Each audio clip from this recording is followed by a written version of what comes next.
Ever since I saw this outrageously exciting research that found that eating one medium white button mushroom a day can reduce your risk of cancer by 45%, I make sure to eat mushrooms every day. But is there a type of mushroom that is the healthiest? And is there one we should avoid? Well, in this video, Dr. Gregor of nutritionfacts.org is going to tell us the best and worst mushrooms to consume.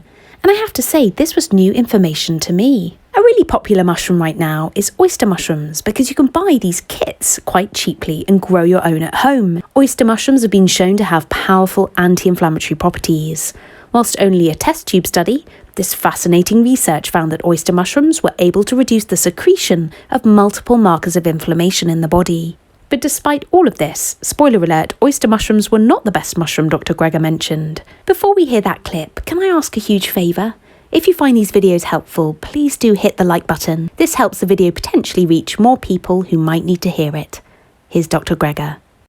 If I could add one thing to the daily dose, it would be mushrooms, because this new book unveiled two of these so-called longevity vitamins, one spermidine and one ergothioneine, which is found almost exclusively in the fungal kingdom.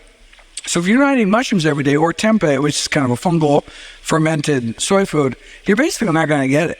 And so if you want to get your mushrooms, frozen in a bag or fresh, or grow your own at home, or powdered mushrooms, my only concern is something called chaga mushrooms. So chaga mushrooms are extremely high in oxalates, and so you have to be very careful, particularly if you have a history of kidney stones. I'd actually just stay away from chaga mushroom powder. I think more than a teaspoon a day could be potentially harmful, but check out my chaga mushroom video to find out exactly what the dose is, but I think it's that small.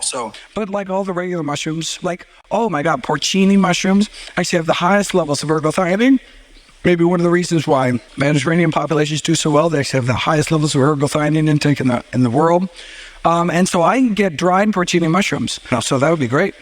Raw mushrooms contain a potentially cancer-causing chemical. So next, find out the best way to cook mushrooms to get rid of this chemical.